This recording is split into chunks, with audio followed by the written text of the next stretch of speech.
يا أصدقائي عاملين انتوا وحشين جدا جدا. طبعا بقى يا أصدقائي الامتحانات خلصت والمذاكرة خلصت، وهنبدأ بقى يا أصدقائي الأجازة. وطبعا بقى يا أصدقائي أنا عاملة لكم قصة النهاردة، حال كل بيت مصري في الأجازة. وطبعا بقى يا أصدقائي أنا عاملة لكم دور أم وبنتين، ويا رب القصة تعجبكم. وطبعا بقى يا أصدقائي قبل ما نبدأ ما تنسوش تشتركوا في القناة وتفعلوا زر الجرس ولايك وشير عشان يوصلكوا كل جديد. وما تنسونيش بقى يا أصدقائي كومنت حلو، وقول لي ايه رأيكم بقى في القصة في كومنت جميل.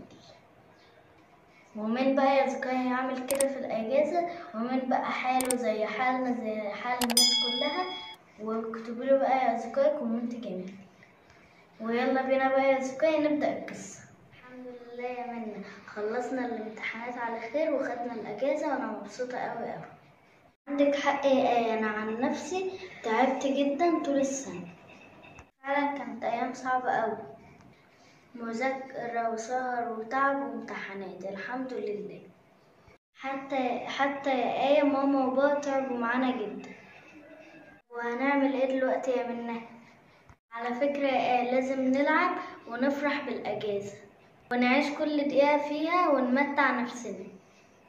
يلا بينا نلعب بقى يا منى، وانت تجيب ألعابك وانا اجيب ألعابي ونلعب مع بعض. طب يلا بينا يا آية. خدت الموبايل بقى بتاع ماما هلعب عليه شوية. لا انا اللي هلعب بالموبايل وانت روحي العب بألعابك. اقولك انا اللي هلعب على الموبايل بتاع ماما. يا ماما بعد اذنك انا عايزة الموبايل بتاعي عشان خاطري يا ماما. لا يا ماما بعد اذنك انا اللي طلبته الاول. خلاص هاتوا الموبايل دوت، ولا انتي ولا هي ادخلوا يلا اوضتكم، مش عايزه اسمع صوت. اللي عايز يلعب بألعابه يلعب، اللي مش هيلعب ما اسمعش صوته النهارده. هاتي عروستي يا آية بعد اذنك. الله دي جميله قوي، انا عايزه العب بقى شويه. بس دي عروستي وانا عايزاها ومليش دعوه. ماما انا عايزه العب بعروستي منى شويه وهي ما هيش راضيه. ما دي عروستي وانا حره فيها وانا مش عايزه اديها لآية. جيران تعبتوني وزهقتوني، انتوا بادئينها اجازه غلط.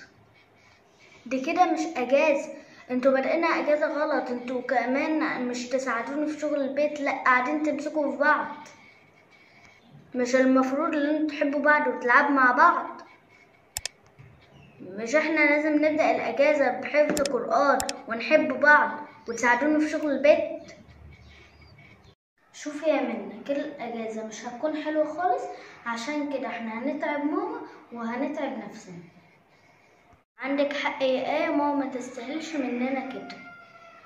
لازم نتفق مع بعض اتفاق ونستغل الاجازه احسن من كده. وايه يا آية الاتفاق ده؟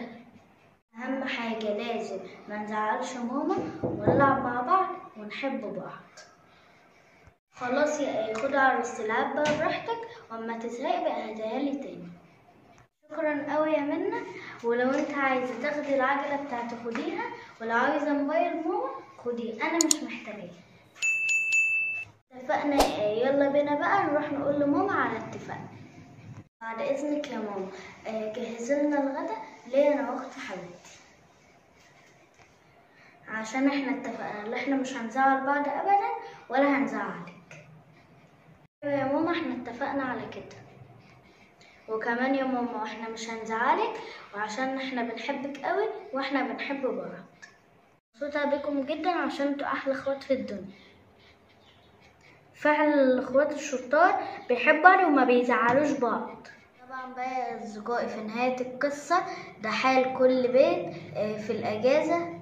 وطبعا بقى يا اصدقائي يا رب تكون القصة عجبتكم. باي.